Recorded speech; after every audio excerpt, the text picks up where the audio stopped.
우리가 아직 연약할 때에 기약대로 그리스도께서 경건하지 않은 자를 위하여 죽으셨도다. 의인을 위하여 죽는 자가 쉽지 않고 선인을 위하여 용감히 죽는 자가 혹 있거니와 우리가 아직 죄인 되었을 때에 그리스도께서 우리를 위하여 죽으심으로 하나님께서 우리에 대한 자기의 사랑을 확증하셨느니라. 아멘.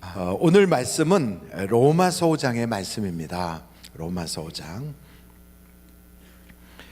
로마서 5장의 본문 말씀이 한번 거기에 나와 있는데 6절부터 8절까지 한번 같이 읽어보실까요? 시작. 우리가 아직 연약할 때에 기약대로 그리스도께서 경건하지 않은 자를 위하여 죽으셨도다.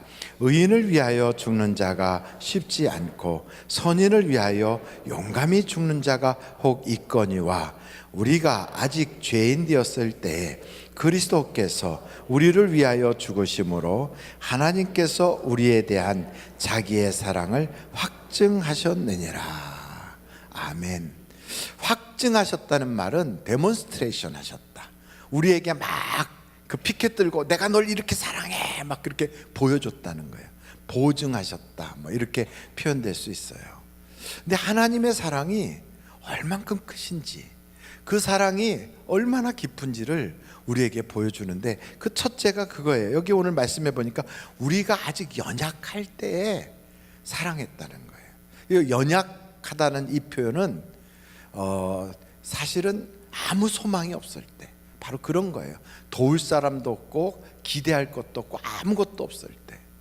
여러분, 결혼 대상자를 우리가 딱 이렇게 만난다면 대부분 그의 스펙이라든지 그 사람이 뭐 이렇게 혹은 연봉이 어떻게 된다든지 뭐 집안은 어떤 집안이고 이런 거 다 보잖아요. 그래서 우리가 그를 배우자로 삼고 그와 이렇게 혼사를 이루어서 친척이 되도록 그렇게 하는 경우가 많고요.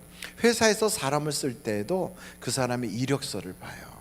우리가 친구를 사귀더라도 유유상종한다고 비슷한 사람들끼리 친구가 되거든요.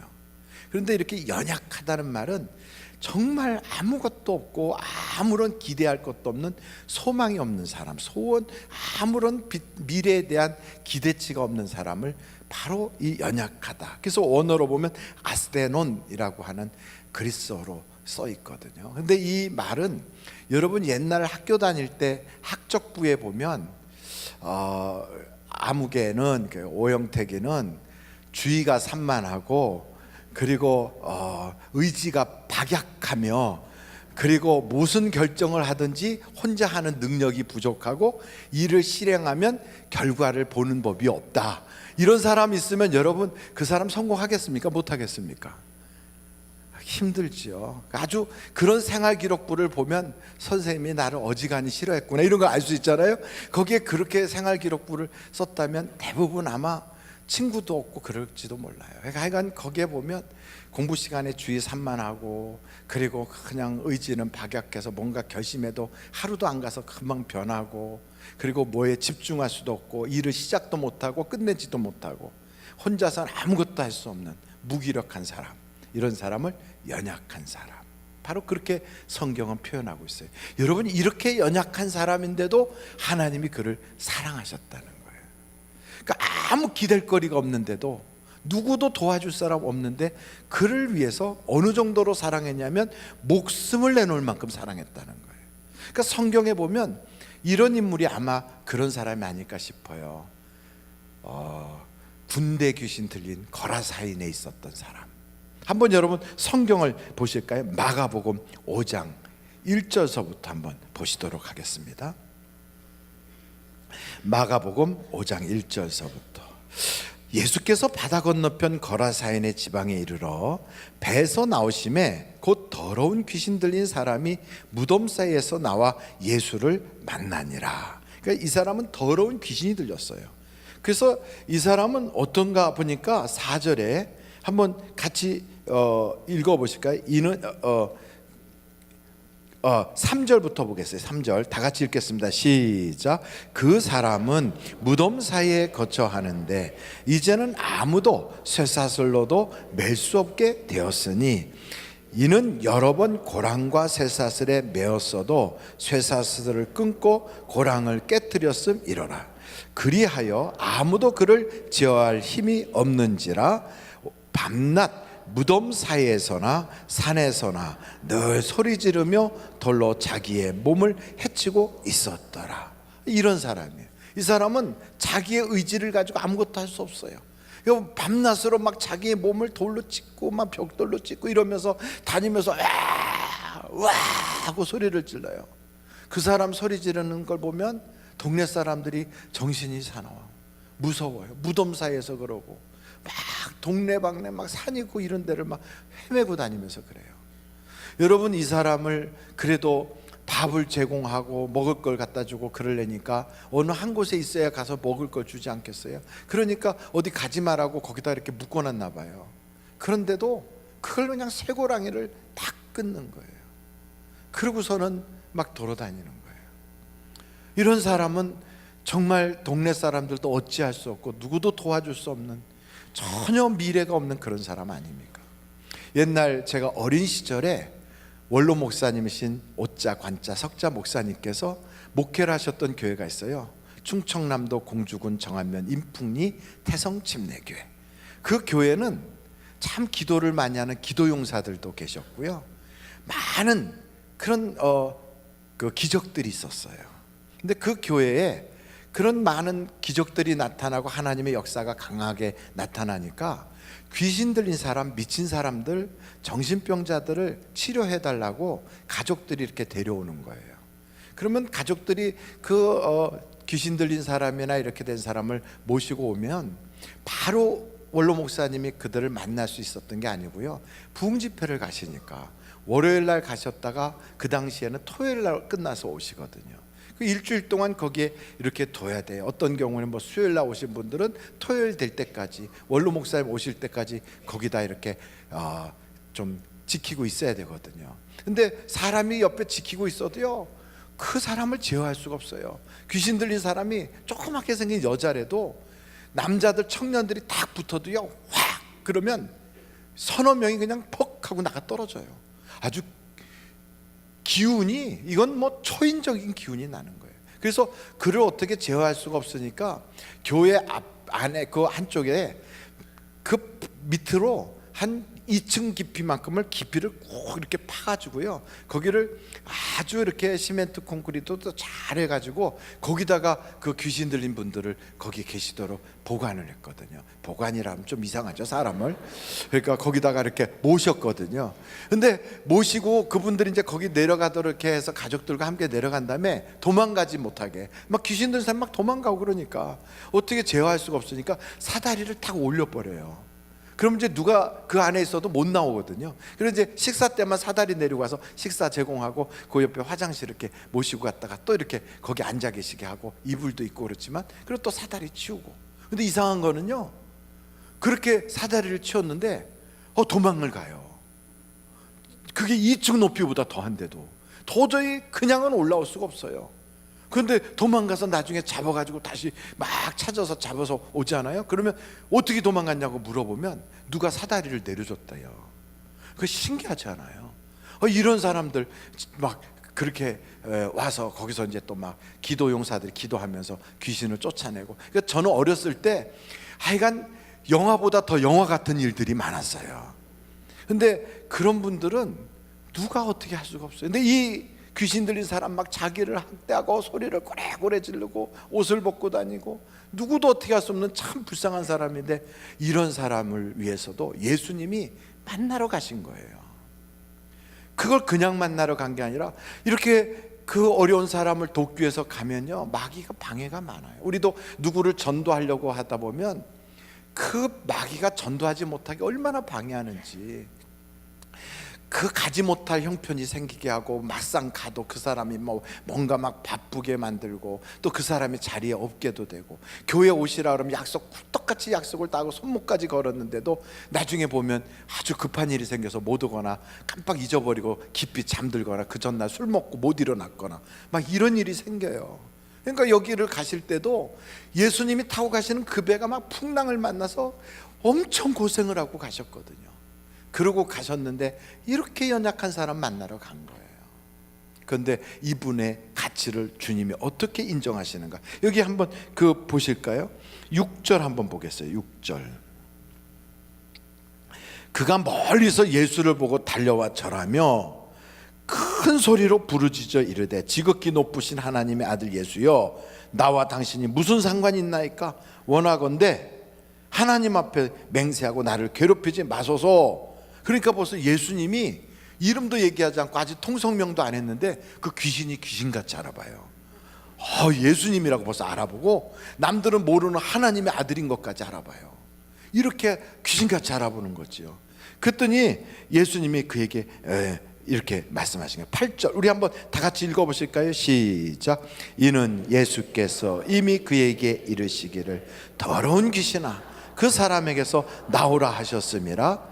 이에 물으시되 내 이름이 무엇이냐? 이르되 내 이름은 군대니 우리가 많은 인이다 하고 자기를 그 지방에서 내보내지 마시기를 간구하더니, 그러니까 귀신들도 기도원을 해내.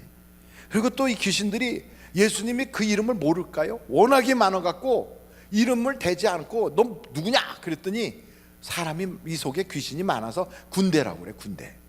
그러고 나서 한번 계속 볼까요? 거기에 계속 한번 보겠습니다. 마침 거기 돼지의 큰 떼가 산 곁에서 먹고 있는지라. 이에 간과하여 이르되 우리를 누구에게로? 돼지에게로 보내어 들어가게 하소서 하니 허락하신데 더러운 귀신들이 나와서 돼지에게로 들어가매 거의 2,000마리 되는 떼가 바다를 향하여 비탈로 내리달아 바다에서 몰사건을 치던 자들이 도망하여 읍내와 여러 마을에 말하니 사람들이 어떻게 되었는지 보러 와서. 그러니까 여기 성경을 보니까 이 귀신 들린 사람 하나 온전하게 하려고 돼지를 몇 마리를 죽인 거예요. 2,000마리. 그러니까 이 연약하기 짝이 없는 이 사람, 쓸모 하나도 없는 사람, 미친 사람, 이 사람의 가치를 돼지 2,000마리보다 귀하게 여긴 거예요. 돼지들도 참 불쌍해. 귀신이 딱 붙으니까 돼지들이 미쳐가지고요. 그래가지고 얼마나 돼지들이 막 눈이 뒤집어지고 미쳤으면 막 물속으로 죽는지도 모르고 뛰어들어갔겠어요. 그러니까 귀신 하나만 붙어도 돼지도 미칠 정도인데 사람에게 그 귀신이요 2,000마리 이상으로 막 군대가 집혀갖고 붙었으니 얼마나 힘들었겠어요. 여러분 우울증 하나만 걸려도 온 가족이 힘들어요. 거기다가 막 그 우울증에 조울증에 뭐 이상한 거 하나만 붙고 두세 가지만 붙어도 주변 사람들이 다 힘들어하잖아요. 연약한 사람이라고요. 이렇게 연약한 자도 하나님이 버리지 않는 거죠. 여러분 나는 소망이 없다고 여겨져도 오늘 이 자리에서 그 예수님만 만나면 기적이 일어날 줄로 믿습니다. 성경에 보면 이런 분도 있어요. 마가복음 16장 9절에 보면 7 귀신 들렸던 막달라 마리아가 있어요. 그렇게 귀신 들렸던 여자, 더군다나 그 옛날에 여자는 가치도 없었거든요. 숫자에도 못 들어가요. 그런데도 귀신 들려 쓸모없다고 내치지 않고 아마도 집안에서 쫓겨났지 몰라요. 시집 갔다가도 소방 맞고 버림받았을지 몰라요. 이렇게 된 아무 쓸모없는 여자지만 예수님은 그 여자를 불쌍히 여기시고 고쳐주셔서 나중에는 예수님이 부활했을 때 가장 먼저 그를 만나주시고, 그리고 주변에 참 괜찮은 사람들, 예수님의 어머니까지도 그 막달라 마리아라고 하는 7 귀신 들렸던 여자와 친분 관계를 유지하면서 그렇게 주변 사람들이 서로 돌봐주는 그런 일들이 성경 안에 등장하거든요. 여러분 아무리 어렵고 아무리 연약해도 쓸모 하나도 없어도 예수님께 오면 그 사람도 하나님이 온전케 해주실 걸 믿습니다. 그래서 여러분 성경에 보면 몹쓸 사람이 아무도 없어요. 아무도 없어. 몹쓸 사람이. 심지어는요 이런 일도 있어요. 예수님한테 와가지고 예수님 나 좀 불쌍히 여겨주세요. 왜 그러나 봤더니 이 여자는 가나안 여자예요. 가나안이 아니고 가나안 여자예요. 수로보니게 족속에 속한 여자인데 그 딸이 흉악한 귀신이 들린 거예요. 여러분 우리가 교회를 다니면서도 내 문제는 아니지만 내 자녀 문제, 혹은 내 사랑하는 아무개 문제, 내 전도 대상자 문제, 친척 문제, 혹은 나의 어떤 아는 사람의 문제가 있을 때 이런 문제를 내가 보기에 저 사람 혼자 스스로 할 수 없어. 그럴 때 우리가 옆에서 기도해주고 신앙으로 돕잖아요. 바로 이때 이 여자도 똑같은 거예요. 그런 형편이거든요. 한번 이 여자의 이야기를 마태복음 15장에 있는데 한번 찾아보시죠. 21절부터 28절에 나오는데요. 예수께서 거기서 나가사 두로와 시돈 지방으로 들어가시니 가나안 여자 하나가 그 지경에서 나와서 소리를 질러 이르되 주 다윗의 자손이여 나를 어떻게 여기라고요. 근데 이 여자가 문제가 아니라 사실은 그 딸이 문제인데, 이 여자는 내 딸을 불쌍히 여기소서 이러지 않고 나를 불쌍히 여기래요. 그 말은 그 딸의 아픔이 이 어머니의 아픔으로 오는 거예요. 그러니까 부모님들은 자식이 아프면 부모님이 같이 아픈가 봐요. 그러니까 내 딸을 불쌍히 여기소서 이러지 않고 나를 불쌍히 여기소서. 딸의 아픔이 다 내 아픔이고 그 자녀의 고통이 다 자기의 고통인 거예요. 그러니까 자식이 막 열이 펄펄 나고 막 아파서 쩔쩔매면 부모가요 아무리 박사를 받고 세상에 권세가 있고 소용없어요. 그냥 그 아픈 자녀 앞에서는 한없이 약해질 수밖에 없는 거예요. 제가 아는 어떤 분이신데 그분은 옛날 특수부 검사이셨어요. 근데 그분이 전화가 왔어요. 목사님, 네, 그랬더니 내 딸이 가출을 했어요. 목사님 오셔서 기도해 주세요. 그래갖고 저녁에 갔어요. 갔더니 저 법원단지 있는 쪽에, 법원이 쪽 있는 그쪽 지역에 아파트인데 갔더니요, 집에 계신 게 아니라 아파트 그 경비실이 있는데 거기에 추리닝 바람에 쭈그리고 이렇게 앉아 있더라고요. 저녁 때 갔는데 그분이 특수부 검사예요. 근데 딸이 가출을 해버리니까 거기에 쭈그리고 이렇게 앉아 있는데 그렇게 초라해 보일 수가 없어요. 어깨가 쭉 처져가지고. 그래서 가서 제가 손을 잡고 기도를 해줬더니 눈물을 쭉 흘려요. 그러면서 아무리 세상에 이런 거 있어 다 소용없다는 거예요. 다 소용없대요. 자식이 저러니까 세상에 행복이 하나도 없대요. 아마 이 여자도 그런가 봐요. 그러면서 이 여인이 나를 불쌍히 여기소서 그래요. 내 딸이 흉악하게 귀신 들렸나이다. 그런데 이렇게까지 하는데도 예수님은 뭐라고 대답도 안 해요. 여러분, 우리가 기도하려고 친척 문제, 자녀 문제, 혹은 내 사랑하는 아무개 문제, 전도 대상자 문제, 내 문제 놓고 주님 앞에 와서 기도하는데 어떤 때는 주님이 한 말씀도 안 하는 것 같고 기도가 전혀 변화가 없는 그런 때도 있어요. 그래도 여러분, 기도는 언제까지 해야 됩니까? 언제까지예요? 응답 올 때까지 하는 거예요. 그런데 이렇게 얘기하면 어떤 사람은 에이, 그러니까 그냥 응답 올 때까지 계속 기도하라는 말은 목사가 자기가 책임 안 지려고 저딴 소리 하는 거야. 이렇게 얘기하지만 그게 아니고요, 기도하면 반드시 응답이 온다 이 말씀이에요. 근데 어떤 때는 그 응답이 늦어지거나 반응이 없을 때가 있어요. 남편을 위해서 그냥 기도하는데 아무 반응이 없어요. 이럴 때 답답하지 않아요? 근데 이 여인이 어떻게 하는가 보십시오. 한번 여러분 거기 23절 보세요. 다 같이 한번 읽어보실까요? 시작. 예수는 한 말씀도 대답하지 아니하시니 제자들이 와서 청하여 말하되 그 여자가 우리 뒤에서 소리를 지르오니 그를 보내소서. 목사도 때로는 교인들이 막 기도하는 거 보면 주님께 그래요. 하나님 제발 좀 기도응답 주셔서 저렇게 가슴 아파하는 아무개 집사님 편안하게 가서 집에 가서 쉴 수 있게 좀 해주세요. 기도응답 좀 주세요. 이런 기도가 옆에서 저절로 나와요. 그런데도 기도가 응답이 안 와. 그 다음 절 한번 볼까요? 그 다음 절을 보면 24절에요 다 같이 한번 읽어보실까요? 시작. 예수께서 대답하여 이르시되 나는 이스라엘 집에 잃어버린 양 외에는 다른 데로 보내심을 받지 아니하였노라 하시니.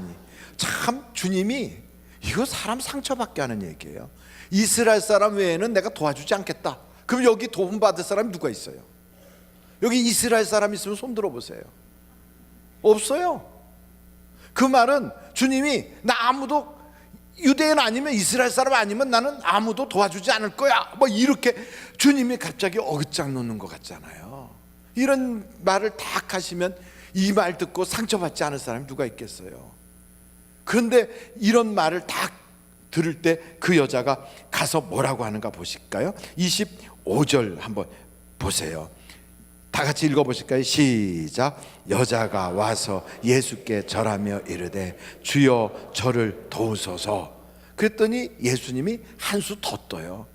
처음에 말씀도 안 하세요. 두 번째 제자들이 옆에서 그러니까 나는 그 사람하고 상관없으니 나는 안 갈 거야, 안 해줄 거야 이래요. 그 다음에 이제는 뭐라고 하시는가? 와서 직접 면전에서 도와달라고 하니까 26절 한번 다 같이 읽어보실까요? 시작. 대답하여 이르시되 자녀의 떡을 취하여 개들에게 던짐이 마땅하지 아니하니라.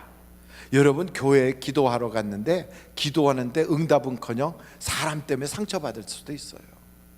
교회에 은혜 받으러 갔더니 은혜는커녕 사람들이 이러쿵저러쿵 얘기하는 것 때문에 마음이 천갈래 만갈래 찢어질 수도 있어요. 그래서 어떤 사람은 아예 교회 다니면서 상처 안 받으려고 교인들하고 교제를 안 해. 혼자만 살랑살랑 교회 다니고 앉아서 뒤에서 이렇게 예배 드리고 싹 도망가고 막 이런 사람이 있어요. 왜? 너무 아팠으니까, 너무 그동안 힘들었으니까. 이런 사람들이 있어요. 근데 심지어 사람이 그래도 힘든데 예수님한테 상처를 받아. 예수님이 아주 대놓고 얘기해요. 막 그냥 모르는 척 하다가 막 나는 너한테 안 해줄 거야 그러다가 나중에는 막 개라고까지 해요. 아우, 이거 너무하잖아요. 여러분, 기도하려고 할 때 이런 이야기 들으면 안 해줄 것 같으면 그만두지 뭐 때문에 사람 이러냐고. 그래갖고 상처받으면 어떤 사람은 교회가 여기밖에 없냐고 다른 데로 가시는 분도 있어요. 아예 그게 아니라 아이고 기독교 못 쓰겠구만 해갖고 절로 가시는 분도 있어요. 그 아예 그냥 종교생활 그만둬 버리는 분도 있어요. 근데 여러분, 포기하지 마시라고요. 왜 그러시는가? 우리 주님이 우리의 믿음을 시험하기 위해서 그럴 때가 있는 거예요. 그래서 믿음을 더 견고하게 붙잡아야 돼요. 내가 다른 사람 위하여 이렇게 기도를 해줄 때, 특별히 여러분 중풍병자 한 사람을 온전케 하기 위해서 친구들이 옆에서 넷이서 그 침상을 들고 예수님께 올 때 어려움이 왜 없었겠어요? 많았잖아요. 그런데도 그냥 주님께로 가려고 하는데 사람들이 많아서 못 들어가지요. 지붕을 뜯어내는데도 얼마나 어려움이 많았겠어요. 그런데도 거기에 멈추지 않고 주님 앞으로 침상을 달아 내렸더니 주님이 그들의 믿음을 보시고 고쳐줬대잖아요. 마찬가지로 이 여자가 이렇게 아주 개라는 소리까지 들었을 때 어떻게 하는가 한번 볼까요? 다 같이 한번 26절 한번 읽어보시겠어요? 시작. 대답하여 이르시되 자녀의 떡을 취하여 개들에게 던짐이 마땅하지 아니하니라. 27절 시작. 여자가 이르되 주여 올소이다마는 개들도 제 주인의 상에서 떨어지는 부스러기를 먹나이다.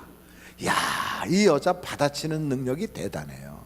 이런 소리를 딱 상처가 되는 소리 듣고 속상한 소리 딱 들었을 때 그냥 입이 대빵 나오거나 지치거나 어깨가 축 처져 갖고 상처를 그냥 아멘으로 받는 게 아니라 이런 거 딱 받으면 맞습니다 주님, 그래도 개들도 땅에 떨어진 부스러기라도 먹잖아요. 나는 온전하지 못하지만 비록 개 같을지라도 주님 주시면 나는 아멘으로 받겠습니다. 그리고 그 고비를 넘어가 버리는 거예요. 아무리 누가 상처 줘도 아멘, 이 모든 어려움 뒤에는 하나님이 정금같이 나오게 하실 거야. 그리고 믿음으로 가는 거예요. 여러분, 개들은 상에서 떨어지는 걸 먹는다고 성경에 딱 나와서 그러는지 개 키워보신 분들은 알 거예요. 상에서 떨어지면 개들이 팍 뛰어갖고 그 자기 거라고 딱 주장을 해요. 아무리 주인이 먹다가 밥을 딱 흘리든지 뭘 흘리잖아요. 그러면 개들이 어떻게 해요? 그건 내 거야 그래요. 그래갖고 주인이 주스려면 왜냐하면 자기의 소유라고 주장을 해요. 걔들이 뭐라는 줄 아세요? 성경에도 나와 있어 이런다. 땅에 떨어진 건 내 거야 이러고. 이렇게 그 믿음으로 그걸 팍 돌파하고 났더니 하나님이, 이거 예수님이 뭐라고 하는가 볼까요?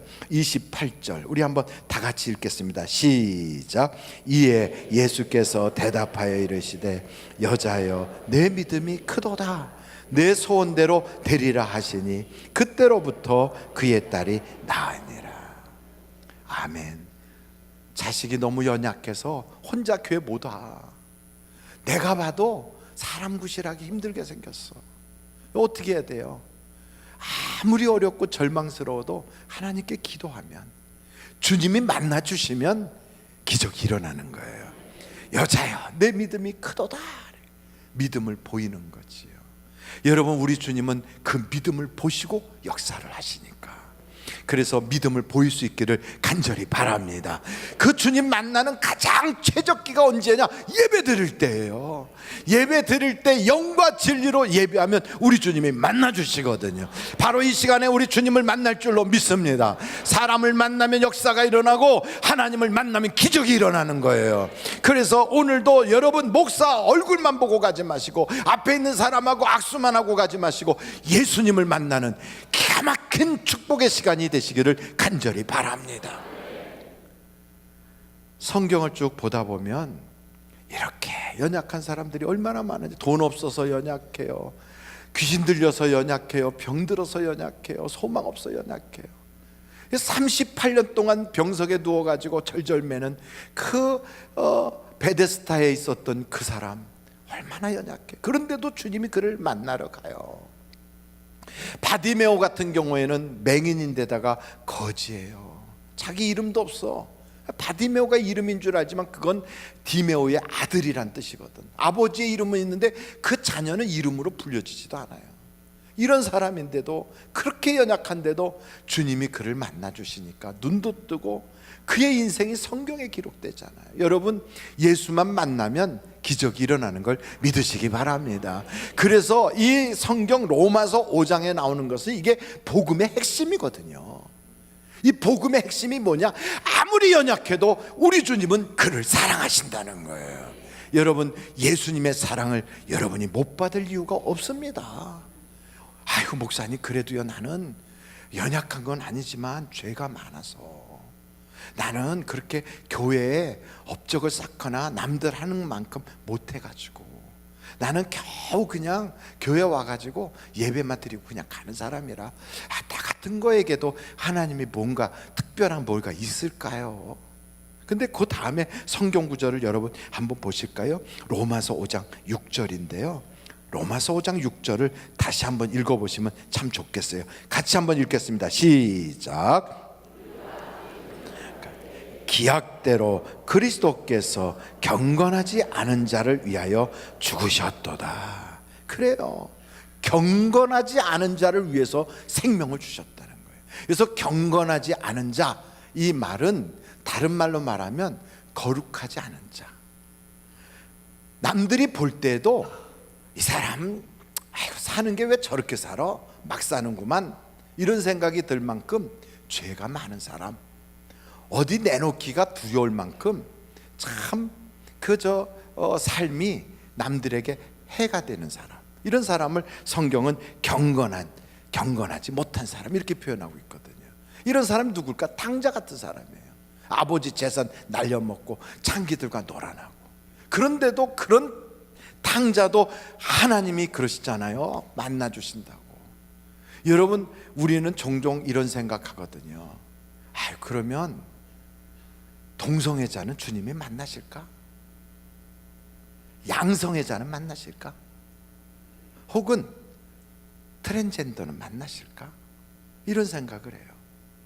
저는 아무리 동성애자든 뭐 그가 양성애자든 혹은 뭐 그가 트랜스젠더든 뭐 어떤 사람이든 간에 예수님을 만나면 기적이 일어난다고 믿습니다.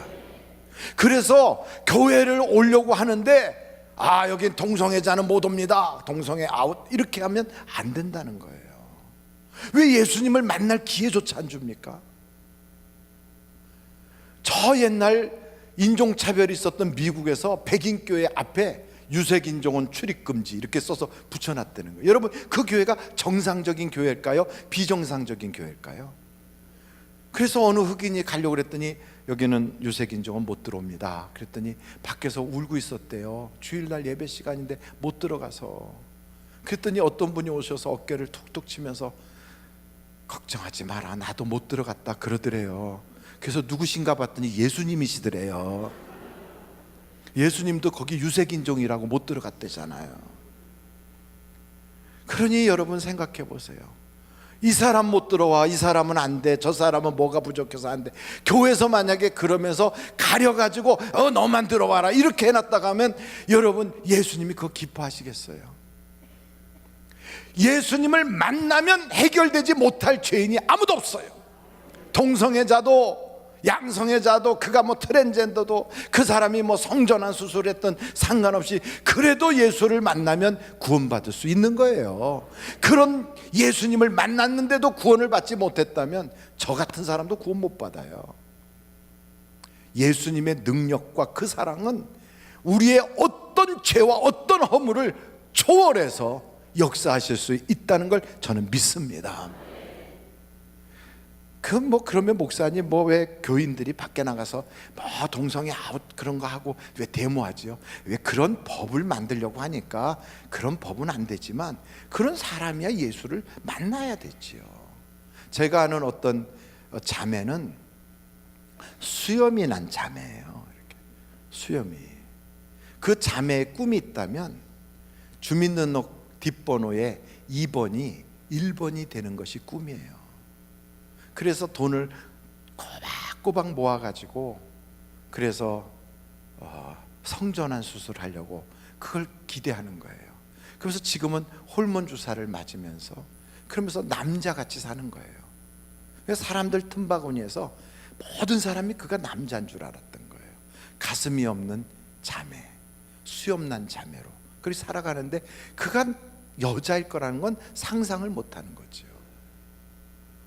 그런 그 자매가 교회를 다니다가 성령을 체험한 거예요. 예수님을 인격적으로 만났어요. 그랬더니 이 자매가 변화가 생겼어요. 그리고 나서 커밍아웃을 하는 거예요. 죄송한데 나는 사실은 여자입니다. 에이, 주변에서 놀란 거예요. 에이. 그리고 얼굴을 보면 수염이 아직도 나 있어요. 여자라고요? 네. 저는 제 꿈이 있다면 성전환 수술하는 게 제 꿈인데요, 이제 바뀌었습니다. 하나님이 저를 이 땅에 보낸 그 모습대로 살기로 제 마음에 결정을 했습니다. 여러분, 구원받아 갖고 이렇게 거듭나는 건 순간이지만 그 다음부터 변화하는 건 오래 걸리거든요. 그래서 호르몬 주사도 끊고 이렇게 변화하는 기간이 좀 지날 동안 여러분들이 저를 위해서 기도해 주세요. 그리고 이렇게 변화된 그 자매가 자기 어머니에게 찾아갔어요. 어머니에게 찾아가서 그 어머니에게 자기가 만난 하나님에 대하여 이야기했어요. 그 어머니가 교회를 나오는 거예요. 내 딸을 변화시킬 정도라면 하나님은 진짜 살아계시다. 그러면서 교회를 나오는 거예요. 여러분, 안 변할 사람이 없는 거예요. 우리나라에는 아직까진 그렇지 않지만 어느 나라는 이렇게 돼 있대요. 남녀가 결혼한다 이렇게 돼 있지 않고 사람이 결혼한다. 법을 그렇게 바꿨대네요. 그래서 거기에 성별 표시에 남녀 돼 있지 않고 남녀 옆에 기타 이렇게 돼 있대요. 기타. 남자에서 여자 그 사이에 성적인 자기의 그게 한 60가지가 된다고 그래요. 가슴이 있는 형제, 수염이 난 자매, 여자인데 자기가 숫 고양인 줄 알고 살고 있는 자매, 뭐 별 사람들이 다 있는 거예요. 이런 사람들도 하나님이 창조하신 하나님의 형상이에요. 어렸을 때 그가 어떤 성적인 학대를 받아서 변했든 정신적인 질병을 앓든 경건하지 않아서 교회에서도 어우 꺼림직해. 우리 목사님들끼리 만나가지고 커피 마시면서 그런 얘기를 해봤거든. 그랬더니 어떤 목사님이 그러더라고요. 그런 형제가 하나 있었는데 와서 이렇게 몸을 이렇게 만지니까 어이구 이렇게 섬찟하다고 막 그래요. 그래서 제가 그랬어요. 그때 그 형제한테 미안한데 나는 내 취향이 아니야 그렇게 얘기해 주면 된다고. 그도 기다리면서 예수님을 만나면 변화할 수 있어. 그도. 여러분, 예수님이 변화시키지 못할 사람은 아무도 없어요. 이 세상에 오직 예수님만이 온전하시고 그분이 십자가에 달려서 연약한 자, 경건하지 않은 자들을 위하여 물과 피를 쏟아서 그들의 죄를 사해 주시고 그들의 인생을 변화시키는 걸 여러분 믿으시기 바랍니다. 어떤 사람 그럴까? 아유 미쳤나 봐. 왜 나의 인생에 참견하는 거예요? 난 냅둬요 좀. 나 이렇게 살다가 죽을 거예요. 내두라니까. 내 인생 왜 자꾸 끼어들려고 그래요? 막 이러는 사람도 있어요. 근데 여러분, 자기 인생인 줄 알지만 오해예요. 우리의 인생은 둘 중에 하나예요. 하나님 것이든지 마귀 것이든지. 여러분의 인생은 누구 것입니까? 사나 죽으나 우리는 하나님의 것이로다 그래요. 성경에 그랬어요. 거듭난 사람, 예수 믿고 구원받아서 하나님을 주인이라고 하는 사람은 하나님의 아들의 그 자격을 하나님이 권세를 주시고 하나님의 것이 되었다는 거예요. 하나님의 것이. 이전 것은 지나갔으니 보라 새 것이 되었다. 이제는 너는 사탄의 것도 아니고 어둠에 속한 자가 아니라 빛에 속한 자요 하나님의 것이 되었다는 거예요. 그리고 그 사람들은 그래요. 아이 냅둬요. 이렇게 살다가 나 죽게. 그러면서 죽으면 끝인 줄 알아요. 아니라니까요. 하나님의 것으로 산 사람은 죽어도 영원한 천국에서 하나님과 함께 있을 것이고, 마귀의 것으로 사는 사람은 죽으면 마귀와 함께 지옥에 떨어지는 거예요. 그리고 더 비참한 것은 이 신분이 이 땅에 살아있을 때 바꾸지 아니하면 바꿀 수도 없고 바뀌어지지도 않아요. 바꿔줄 수 있는 어떤 자도 없어요.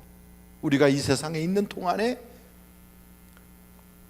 어둠에서 빛으로, 사탄의 권세에서 하나님의 자녀의 권세로 바꿔야 인생이 완전히 변화받는 거예요. 그래서 우리 주님이 그러잖아요. 죄인을 위하여 내가 죽었다는 거예요. 연약한 자를 위하여 내가 생명을 던졌다는 거예요. 아직 경건하지 않은 그를 위해서 내가 내 모든 걸 줬다는 거예요. 아들까지 아끼지 않고 줬는데 뭘 아끼겠냐고. 그러면서 여기에 이렇게 말씀하잖아요. 여러분 8절, 로마서 5장 8절을 보고 마치도록 하겠습니다. 우리 다 같이 한번 읽어보실까요? 시작. 우리가 아직 죄인 되었을 때 그리스도께서 우리를 위하여 죽으심으로 하나님께서 우리에 대한 자기의 사랑을 확증하셨느니라. 확증. 이 확증이 뭐예요? 데모하셨다니까. 우리 앞에서 빗게 들고 내가 너를 이렇게 사랑해. 얘야 낙심하지 마, 두려워하지 마, 염려하지 마. 너 버림받을까 봐 전전긍긍하지 마. 병들어서 고통당할까 봐 두려워하지 마. 죽을까 봐 무서워하지 마. 내가 너를 사랑하노라. 사랑한다. 그래서 여러분, 우리가 밤에도 잠 못 자고 괴로운 밤에 창문을 열고 혹은 문을 열고 밖에 나가면요, 십자가가 쫙 동네방네 십자가가 있어요. 전에는 웬 교회가 이렇게 많어 그랬는데 그게 아니에요. 십자가를 탁 보여주면서 예수님이 내가 너를 이렇게 사랑한 거야. 여러분 지치고 힘들 때 지나가다가 우연히 바라본 십자가를 딱 보면 그게 교회 마크가 아니라 우리 주님이 날 향하여 외치고 있는 사랑의 사인이에요. 사랑의 사인. 내가 널 위하여 물과 피를 쏟았다. 여러분 그 사랑이 얼마나 큰지. 세상에 버림받고 이 세상에선 아예 외면해버리고 영웅을 찾고 이 세상 온전한 사람 찾지, 그렇게 죄인 누더기 같은 사람을 찾긴 하겠어요. 그런데도 우리 주님은 사람 가리지 않고 누구든지 주님께 오기만 하면 만나주시고 사랑해주시고 도와주시고 온전케 하시고 우리를 위하여 생명까지 아끼지 않고 주시는 그 크신 사랑. 여러분 이 사랑 우리 주님이 대가받고 주시지 않아요. 거저 주세요. 거저. 그 사랑 어떻게 하면 받을 수 있나요? 내가 지금이라도 오늘이라도 받을 수 있나요? 예, 지금 이 자리에서도 받을 수 있어요. 예수님을 여러분의 구주로 영접하시고 그 예수님을 내가 입으로 주님 하고 고백할 때 내 인생의 구주가 되시고 구원자가 되시고 주님이 되실 때 여러분의 인생은 그 큰 사랑이요, 그냥 파도처럼 밀려오는 거예요. 그 큰 사랑이 한 번이 아니라 내 평생에 연이어서 계속 나를 압도하듯이 밀려오는 거예요.